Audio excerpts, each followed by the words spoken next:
ไปเฮ้ยเบิ่งไว้เป็นอุทาหรณ์เบิ่งแหน่คนรวยเขาน่ะบ่ได้พักบ่ได้เศร้าบ่ได้อยู่เหมาะๆแม่ๆคือคนอื่นเขาเออสมสมเรารวยแล้วอีนายเนี่ยท้องแล้วฝังไว้อยู่ในไหนำไหบักใหญ่แล้วยังบ่ทันได้ไปขุดขึ้นมารวยกระต่ายรวยรวย เบิ่งแหน่พูดเจ คันว่าคุณคันคุณรวยคุณสิมาเฮ็ดกันจ้างเขาหมดเนี่ย เจอำมาล่าพี่น้อง เขาเฮ็ดโค้งให้แล้วก็จ้างเขามุงให้พ่อ รวยแท้ๆเบิ่งแหน่บ่ได้อยู่อุ้ยท้องบ่ได้อยู่บ่ได้เศร้าเอาเฮ็ดเอาเขียวเบิดแล้วนั่นแดดเท่าใดแห้งเมเซียวข่อยละมักได้ละมักอาบแดดเนาะ เวลาแดดออกมาละมักเฮ็ดเบิ่งแหน่ละมักอาบแดดพุ่นเคี้ยวกะดา พวกมึงอยู่เฮ็ดอะไรจับดึงจับปึ้งอยู่ จักเพิ่นสิใส่จังใดเฮาก็ยังบ่เข้าใจว่าเพิ่นสิใส่จังใดเดียวนี่ กูหาใจเกิดมึงได้เฮ็ด นั่น เกิดมึงได้ เอาจักหน่อยจังสิซอยแล้วให้เราวางแผนก่อนว่าเราสิให้ซอยแบบใดนี่เรายังวางแผนบ่ได้อีกอยู่ มันง่ายนะ เบิดเล็กๆจ้ะนะ แม่นความบ่แป๊บคิดข่อยบ่จักข่อยว่าเอาเหล็กอินใส่ เอาเล็กมาใส่แล้วก็ก่อแล้วก็ขึ้นไปพาดแล้วก็ไล่ แม่น เบิดเล็กๆจ้ะนะยังเป็นเช่นบ่ยังเป็นเช่นแล้วไปปูบ่มัน ก็เนาะก็มายามเฮากิ่งมาเลยค่ะ เอากะกิ้งมาไม่เสียว มันไหวแล้วก็กิ้งมา กิ่งไปกิ่งมาเบาคือสูง บอกคือสูงเพราะว่าบอกแล้วไหมดูพอแป๊บบอกแล้วไหม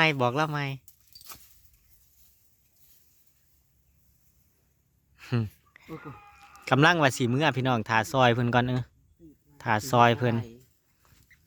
คำมืดแล้วพี่น้อง คนน่ะนะมาก่อนเดี๋ยวนี้นะ เบิ่งแน่ฝนน่ะมันไปตกทางผู้ทางผู้หัดตกแล้วได้ทางผู้ เอิ้นมา ฉันกูไปนั่งไปหม้อนี่จะตกอยู่นี่ฉันกูเข้าวัด มันสิไปตกอยู่วัดอีนั่นสิมันบ่ตกที่บ้านนะ เพิ่นยังสิไปนั่งหม้ออยู่ได้เพิ่นยังบ่แล้วอยู่ ช่วงนี้เขาเพิ่นสร้างอันตรายเฮ้ยไปได้ไหมมันสร้างบารมี ไปสร้างบารมีไปแบกมาอีกไปหามขี้ดินไปยุกก้อนหินใส่ต้นไม้น้ำเพิ่นไปสร้างบารมี เพิ่นเฮ็ดหมองที่เฮาย่างอันจากหมองครัวเขาเนี่ยน่ะปูหินอันนั้นไปเบิ่เลยเด้หินอิฐนะอิฐเป็นก้อนนะ จังมันไปตกทางใดบุคือจังว่าไอ้นั่นเขาเฮ็ดบุ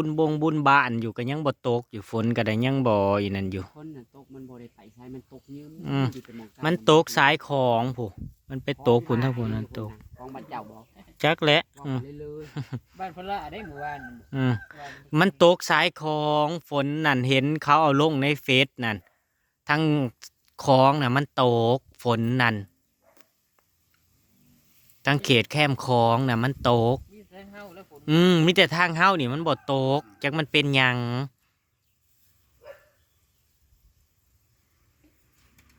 เสียอ้อยมากแล้วได้เฮ็ดร้ายแล้วนะ เราจะมาจับมันนี่บ่ท่านเจ้าบ่ยังนักน่ะก็แล้วเอาขึ้นเท่าละอันแล้วไปพื้นอยู่เทิงมันจะง่ายจะสิดึงขึ้นบ่จักในใจคันไดเพิ่นก็บ่มี แบบเด็กนะเขาบ่มีผัวแม่นเพื่อเฮือนแล้วจังสิได้ขึ้นสิบ่สิบ่ตายก็ไปเฒ่าทุกใส่กับเล็กคุยเยี่ยมนี่ดิแล้วก็ดึงมันนี่ คือมบแป๊บเว้านั่นที่สอนมาแต่หัวเลยนะเอาขึ้นไปใช่เอาขึ้นไปพาดมาซะก่อนพาดแค่เล็กตัวนั้นเลยดึงออกนอกเลย สถาปนิกใหญ่ สร้างใหญ่เอิ้นสร้างใหญ่ให้แน่ นี่นะเนี่ยเขาได้ขึ้นไปแล้วก็ได้อันนั้นไปพาดแค่เลยดึงออกนอกซะก่อนเลยดึงเพราะว่า อดีตเนี่ยสร้างอยู่ อดีตเมียสร้าง อดีตเมียก่อสร้าง ออกนอกขายออกเผือ แจ็คสิใส่จังใดคนสีซอยกับเฮ็ดซอยบ่เป็นและคนสีซอยกับซอยบ่เป็นและแจ็ครับเศษจังใด เอาไปคล้องใส่กับเล็กกันเลย ซอยเพิ่นปูผาก่อนพี่น้องแล้วก็จังสิมื้อตอนแรกว่าสิมื้อเพิ่นบอกว่าให้ซอยเพิ่นปูนี่ก่อนพี่น้องปูหลังคานี่สำบายดีเด้อพี่น้องจะน้อยสิเดินทางกลับเลยพี่น้องค คึมฟ้าคึมฝนอยู่แต่กับบ่มาพี่น้องเอ้ยเฮ็ดจังได ชนนะเด้อ่ะชนเลยดิ แล้วเราจะไว้สอดจะทีละอันแล้ว เข้าใจเลยนะเห็นยังบอกว่าเอาดึงไปพุ่นซะก่อนจักสิพลาดนะได้เขาจะบอกออกนอกไปดึงมาน่ะ จริงๆแล้วต้องใส่ชนพูดจนถึงสูตรมาใส่ชนนี่ มันสิใช่แล้วได้เหนือที่มี ใส่ทั้งไหนก็ได้นะเดี๋ยวนี้ ไอ้ที่เห็นในเอาลองเบิ่งเอาลองเบิ่งมุกแบบนี้ไว้แม็กไว้แล้วต้องใส่ตะปูมา เอาอีกเลย ก็ไม้เราจะจอดพี่ดึงพี่ไปจะเป็นยิบอยู่พุ่นเออ เอาขันไดมาสอดทบ เอาคันไดมา จอดทุบเอามาส่วนหนึ่งเออ นี่จับปุ้มรถจับปุ้มมาจับปุ้มเลยดึกขึ้นรถแล้วก็ดึงมา มาเต็มชุดเลยเข้าใจของความหมายของมันแหละจะกินดึงไป เออจังซี่บ่เรากับเข้าใจของเราอ่ะนะโอ้ย เอาไปไปสิอันนี้ก่อนขึ้นมันตรง กระตกเบิดกอง เอาไปไปไปไปไป มีลวดอยู่มันจะได้คึงไว้เล มันหม ย ดถึงเข้าใจยืดสิไปใช่ไปใช่อันนี้นะทุบกันนะมันหมดถึงเข้าใจบ่ เรากับสิแม็กเด้ล่ะเบาแบบ ความคิดคุยกันเนี่ยความคิดคุยย่าง นั่นสิ เที่ยวเป็นคนดึงให้กู ฮันมึงเนี่ยโทษพอเซียวเลยฮันพอเซียวฟีดพอเซียวฟีดแล้วพอเซียวฟีดแล้วกับเมเซียวว่าให้เฮ็ดจังซันเมเซียวว่า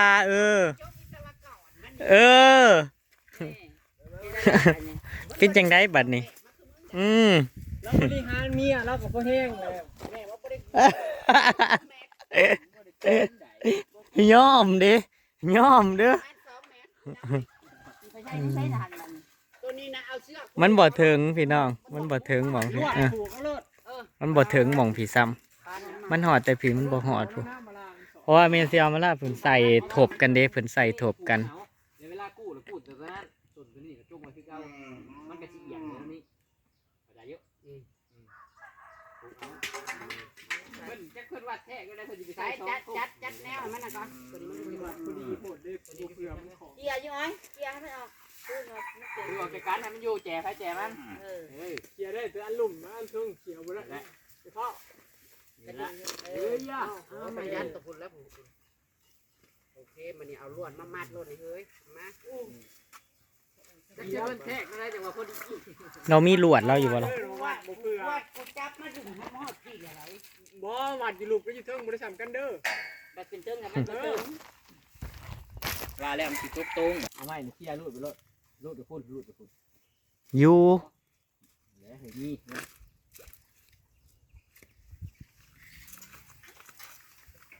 แต่มันเท่มันจะก็อยากไป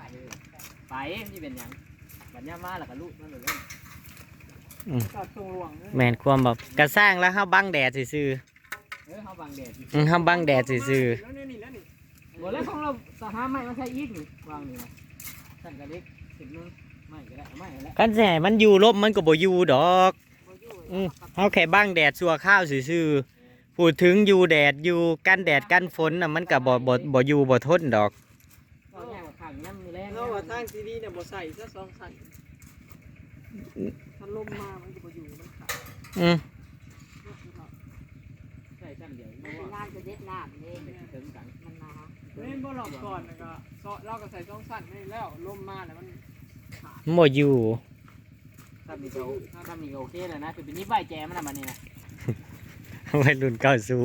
เรื่องรุ่นกองไม่รุ่น เออ ก่อนนี่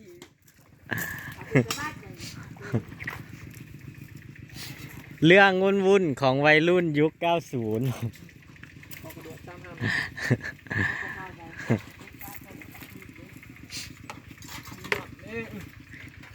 ต้องหาเอาผัวสร้างมาอยู่ไก่โต ใครจะเอา เอาหาเอาผัวสร้างเด้เวลาเฮ็ดนู่นเฮ็ดนี่เขาวางแผนให้ พูดว่านะเราสามารถคนธรรมดาแต่มันเอาสักก้อน ปลูกกับปลูกเดี๋ยวมึงเพ่งไปเด้อ มันตุ้งๆร้ายทั้งนี้เศร้าหาผัวให้เล่าตัวอ้ายเอ้ยหาแต่เท่าคอย เอาอีกแล้ว ลูกพัดวุ่นไปมาแล้วมันขาด เจ้าว่าเจ้ายังให้แม่เฒ่าจะได้ผู้อ่ะจังหวะ เราจะใครได้อยู่ เออ มาผู้ได้ก็ตายผู้ได้ก็ตาย ดวงกินผัวบ่ ดวงกินผัวข่อยคือจะสบายแต่งมากกับแพงนี่หมูก็ใช้หน้าซอย ไม่ต้องบึงหวังพึ่งผู้ชายหรอกค่ะ ผู้หญิงนี่แหละค่ะ บอกกันบ่เจ็บมือสิเกณฑ์แล้วอยู่ผู้หญิงที่แข็งแกร่ง ท้ายสิสู แปลกเนาะเอาเมียผมได้แต่งเมียเชียคาดองบัดแนมใช้หน้าบัดเมียใส่มาสั่น อันแน่น สมควรแล้วเจ้า เนาะเอ้ย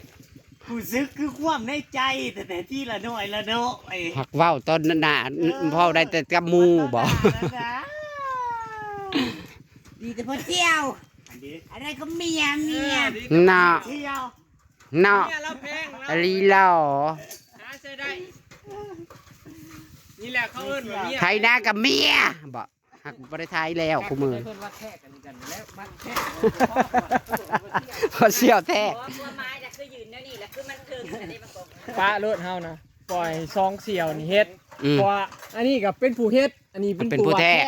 ให้เขาเฮ็ดไป ผู้ว่าแท้กับสายตาเอียงบ่เฮืออะไรมันตาบ่ซ้ำกัน จักบ่ได้เลือกยอดไปหาเฮ็ดแล้วโง่มื้ออื่นยัดเก็บเฮ็ดละงากให้เมียกินเอง บ่เฮ้ยมันถามก่อนว่าเฮ้ยเฮ็ดหยังอันนี้มันถามก่อนตลอด ใครอยู่ใส่เราไปเก็บใส่กระตา มันก็ย่านตายอยู่เด้ ไป เนี่ยเรากินกับซ้ำข่อยกินนั่นแหละ ก็ได้ซ้ำนั่นแล้วกระผูกใส่แจอันมองอันนั้นโลดนะ ผูกใส่เจ้นั้นมันบ่ถึง นี่อันนี้ก็ผูกไว้นี่ผูกไว้นี่ เออ ย้ำรูดแล้วก็รูดแต่อันนี้ไปนี่ เออ รูดแต่อันนี้ไปเข้าใจบ่ความหมายนั่น ผูกใส่นั้นเล เอย อผูกว่างแล้วให้มันรูดได้ก็ได้ โอ้ยแล้วมันอยากเก็บเพื่อหยังคันว่าอันนั้นขึ้นแล้วเพราะยังอยากรูดอีกอยู่บ่ เอามัน กูบ่เข้าใจ เป็น connection บ่เวลายามมันน่ะเพราะคือยังต้องอยากรูดอยากเก็บอยู่บ่ เอา เอายังก็คืนน่ะดิ เราอยากเปิดออกยัง แล้วอยากเปิดออกเบิ่งดาวเบิ่งหยัง เอ้าบ่เข้าใจนี่นะมันเฮ็ดให้มันยากสับสนวุ่นวาย นี่มีสิตกใส่หัวแต่เพิ่นนี่ มันจะออกแต่กัน มันบ่ได้เชื่อมไว้บ่ เฮ็ดแล้วก็บ่ได้มาทานนี่ บ่ได้เชื่อมไว้บ่ เชื่อบ่ได้เชื่อมแล้วใส่ปอก อ๋อหันน็อตใส่เครือไอ้โลเต็นน่ะบ่ คือเต้นนะพ้นมาเขาก็เก็บ อันนี้บ่ต้องเก็บหัวไปหัวมัน น้ำตูดเจ้าก็แค่อ๋อ มึก เออไปเลือกเลือกสิ เออ ใส่อีกแผ่นหนึง เออ เฮ็ดตัวนี้มันแล้วก่อน ดีๆเด้อ เด้อลวดก็ได้ ลงมาโหดใส่กันมืด เบิ่งเด้อระวังหีสีก ลวดน่ะบ่ขาดแน่นอนขาแสลมน่ะขาด ไม่เป็นไร เกิดเป็นกระเทย เกิดเป็นกระเทยนี่มันแสนลำบากอาจจะแมนมันยาก เอ๊ะเอาขึ้นคือตัวนั้นบ่ เฮ็ดคือกันตอนนี้ก็เฮ็ดคือกัน แกงคือน้อย ไปพนักงานแกงนะ เอ้ยกลับมาเอาไปเผาเป็นทัวเนี่ย นั่นเคยนั่นก็ได้ ก็สีแล้วเขาก็หนี เรามาเอาเสื้อมันตายค่าโอ้ยซะ ไม่เที่ยว เจ้าก็บ่ได้นี่นะ โอ้ยกูจะตายค่าโคอยเด้บ่ เจ้าก็ว่าสิล่ะ ห้องขึ้นว่าอกห้องขึ้นฟ้าพวกกูจะตายค่าโคอยเด้อ่ะ ก้อยคาอะไรอ่อน บ่ตูบแล้วน่ะ ตูกไงมา นี่กลัวมีตัวนี้ก็ โอ้ยดูบ่ถึงนะ บอกให้กินนมหลาย โอ้ยนมเกิดบ่ทัน มันบ่แม่นว่ากินนมหลายเอาพวแต่น้อยเลยบ่ใหญ่ กันเลยนี่ โอ้ ๆล่างบ่ ล่างโคอย กินแต่น้อยพอมันละคนกระเต่าบ่ได้กิน เท่าจะกินกับบ่ได้เท่าจนเท่ากันยังบ่ได้กินกันล่างอีกบ่ได้กินวิตามินโคอย แย่แกงอะ เองไปเอง วิตามินอันนี้ก็มี บัดผู้ได้กินแต่น้อยน่ะก็โพดวิตามินโคอย ค่ะ อยู่อ่างทางใจอะพวกยังน้อยมันนี้เท่ามันอันนี้พัดเท่าก็บ่ได้พัวเพื่อกันคือเรียกว่าเสื้อแนวอันเดียวกันอยู่เพราะว่าเสื้อแนวอันก่อนนี่เพราะว่าเท่าก็บ่ได้พัว หัวใหญ่ อันเฮ็ดย่านเดียวก็คำว่านั่นพอดีถึงเนาะพอดีถึงเบิด พอดีเลยพอดีเลย พอดีเบิด มันแดดมันบางหักว่า ส่วนมันกับปานตก โอ้ยมาแดดก็พอออกมาอยู่ยามแดดๆเลยช้ำสิมาให้กินอีหยังเฮ้ย ใช่กังแต่ย่ำมือแรง ขันยามแดดๆเฮาก็เล่นเข้าตู้เฮาก็บ่ได้โง่สิมานั่งตากแดดอยู่นี่คันว่าเฮือนก็เฮ็ดล้างบางใหญ่อยู่จนเถอะเดี๋ยวก็สิมาม่อนอยู่ในนี่บ่ กูสิไปอยู่เฮือนผู้ใดคันสมมุติว่ามึงเฮือนแล้วนี่กูสิเข้าไปเปิดแอร์อยู่ห้องรับแขกมึงจ้วยๆผู้ใดกูไปสิมานั่งให้มันฮ้อนอยู่อีหยังเฮือนมึงกำลังซ้ำพระราชวังนี่ เราบ่ได้อยากอยู่เราเฮ็ดไว้โซ่ซื่อ อันนั้นเอาโอ้ยน้ำบักจกนี่เนาะยาน เฮ็ดไว้พ่อเขาว่ามีเฮือนด้วยซื่อ หักสิมาอยู่ตูบ มึงเฮ็ดหยังมัน พี่น้ำลานเคยจ้ะพี่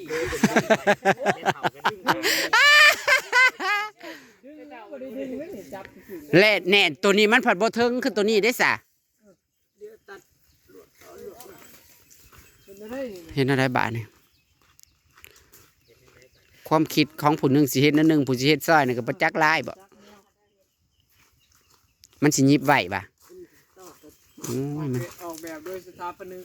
สถาปนิกบ่แม่นสถาปนิกสถาปนิก สถาปนิกนั่นน่ะสถาปนิก เอามาต้นไม้นะ แทกไปแทกมาผมเสี่ยวแทกผม เพิ่นเสี่ยวว่าแทกตอนใดวะคือเห็นแต่ชุมเพิ่นแทกเพิ่นแทกในนี้เหรอ แทก เอา กั กัน น ส ส อ อง ง ค คน น เหลืองกันยังว่าทำปัญญาเดียวแล้วป้ามันเอาอย่าง พอเซียวมีหน้าที่จับให้ซื่อ เฮ็ดก็เฮ็ดกิโลเสือคู่หัว เนาะสิไปหมดอยู่เจ๊ ถ้าเป็นเอานะสิมุ่งมือฆ่าเลยซะ ไว้แต่ในหม่องอันนี้นะเบาะล่างถ้วยนี่บะ ยามจะล้างถ้วยให้ได้เจ๊แต่สิฮอด ไว้นี่แหละมุ่งแต่เขตนี่มานี่มุ่งสักกระเบื้องเลยซะเพราะว่าเราอยากอยู่ปานนั้น นี่บอกได้นะเฮ็ดเป็น5ลัก ๆเกี่ยวใส่น็อตน่ะไม่เซียวนั่นแหละเกี่ยวใส่น็อตแต่บอกในบ่เสียวแต่ก็บ่เสียวเป็นคนคิดแต่ ขอบอันแทกบ่ได้เบิ่งหยังอะไรก็บ่ฮู้จักแต่ละเม็ดแต่ละมัด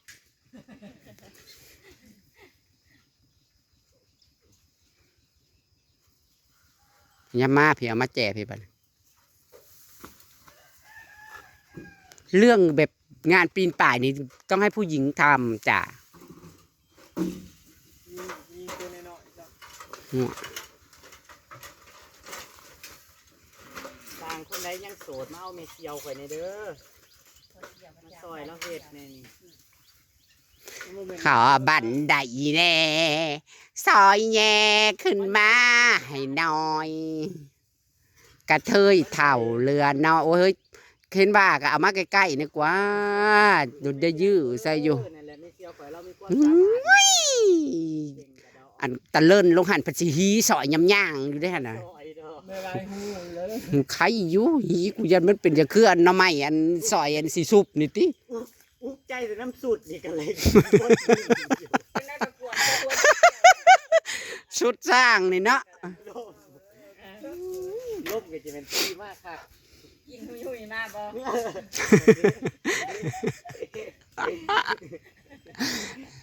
อุกใจน้ำสุดนี่ดิซื้อห้านได้ซื้อไปเงียบใจ เฮ้ยซื้อมาให้ก่อนแน่ก่อนสิใส่ไปหาเฮ็ดมื้ออื่นนี่นะ เมเซียวใส่ไปให้เฮ็ดเด้อมื้ออื่นน่ะ คอยเอาสีแดงเด้อคอยเอาสีแดงเด้อเขาบอกเอาสิ แล้วเฮ็ดจังได้อีกวันนี้ถามเบิ่งเด้อถามเบิ่งเรา กา จะ รลวดผูกคือเก่ากระดึงไปใส่นั่นแล้วก็มาผูกตัวนี้อีกเอามันใส่กลางก่อน ใส่กลางไหน แม่นแท้ดีใส่ ใส่ตัวกลางก่อนบ่ จะเชียวขึ้นนั่นแหละจะตัวกลางมันก็ขาคองลูกแต่ว่า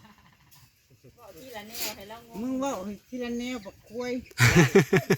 เป็นบ่ ดึงมามัดทั้งกลาง โอ้ยโอ้ยโอ้ยหัวน่ะมันสิหัก นาลงน้ำมึงตาย ดึงมามัดทั้งกลางให้ก่อน แกอีกเลยโอ้ว้าว นั่นแหละว่าสิได้ผัวใหม่ ทำนี่ก็สิตายมันเพียงอยู่ป่านนี่ให้มันตายเลยนะ พอดีเป็นพีเผาอันกระตอบให้มาเสี่ยวนี่มาเฮ็ดอันนี้ให้แล้วนี่ ไปพุ่นส่วนหนึ่งมาพี่ คันว่าสิตายย้อนขึ้นอันนี้ โอ้มันค่าเนาะ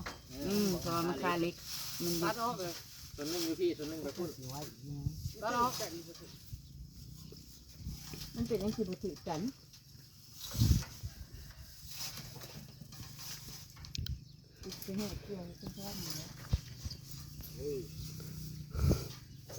แต่ว่าลวดเสร็จแล้วซื้อไปนะ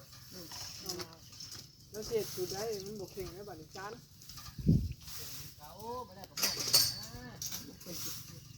ตัวมันเลือตัวมันมีแจกให้ดึงกับเอาไปพุ่นแล้วมาพี่ เนาะเม่นครัวปั๊บ โอ้ย กาโดด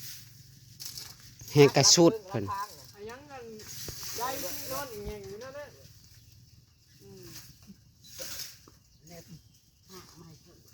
ฮะ มัดใส่กับเล็กนี่ มัดส่วนมันใช้กับเล็กเนี่ยมัดส่วนนี้ เกี่ยวจุก ไม่เชียวห้าก็พเชียวนัก เจียวจุก อ้าวไฟไหม้อีกเลย อ้าวบ่อยู่กันได้ ไฟมา มัดใส่เล็กเลย บ่มัดอีก แหม่ อันใดสิ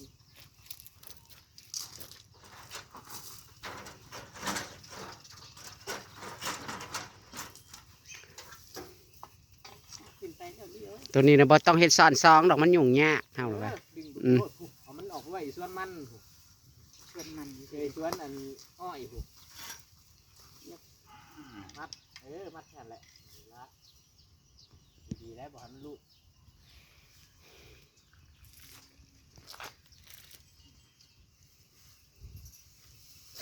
ไปเด็กโลกส่วนมันเลยดูไปทางพุ่นมันเดี๋ยวนะไปสักก้อนหนึ่งว่ะเนี่ย เป็นเที่ยวบ่เที่ยวเห็นกระจุ่ม เที่ยวกัน เอาขึ้นเทิง เอาเป็นเรื่องเด้อความ บ่ เล็ก เป็นสนา ความเล็ก มัดชนมันอุ้ยอยู่ลายแล้วมันก็เลยเป็นอุ้ มัน ย บ่ไก่บ่เลี้ยวปานนี้นะ ความเล็กความเล็กละไป ไป เบิ่งอยู่เด้อผูกมันถึกชนนี่มามุนแรงแข่งอยู่จัก ไปใช้ก้อนมาเร็วไปมันจริง เอาไว้ไปอันนี้ที่ ดึงแม่ตัวนี้เลย มันคือบ่ซ้ำกันซะ ทำเถอะเจ้ามัดชนมันจะฮุบส่วนมันใส่เจกันแล้วมันเป็นอันนั้น มันดึงบ่ทอกั กัน นนั่นก็เลยไปชอบกัน โอ้โหเอาอ้อยอยู่กวาง ดึงไปใช้ก้อนไป เดี๋ยวมันบิดทางนี้อ้าวเพราะว่าแล้วมันบิด ตัวหนึ่งไปพี่ตัวหนึ่งไปพี่ บอกแล้วอ่ะเบิ้งมันบิด บ่ไล่ไปหากันเนาะได้บ่ได้มัดติดกันบ่ซะกันตัว มัดบ่ได้มัดที่กลางอันนี้กัน มาโหลดแล้วหาว่าตัวนี้แล้วจีไว้ลูกเถอะ มันมักรูดให้มันรูดเสามีให้รูดมันบ่รูดมันบ่รูดผ่า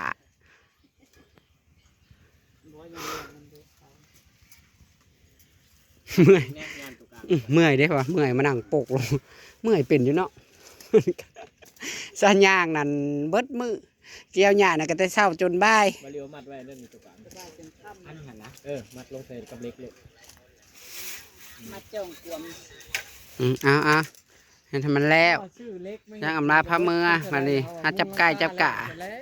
คลิปหน้าแล้วกันจ้ะ ไปอีกดีผ่านมัดลงเลยนะมัดไปกระพอนะหล่น คนนี่ก็มืดอยู่หันแจนั่นแจนี่ก็บ่ตก มันตกแต่หนอกบนมันบ่ลงวางนี่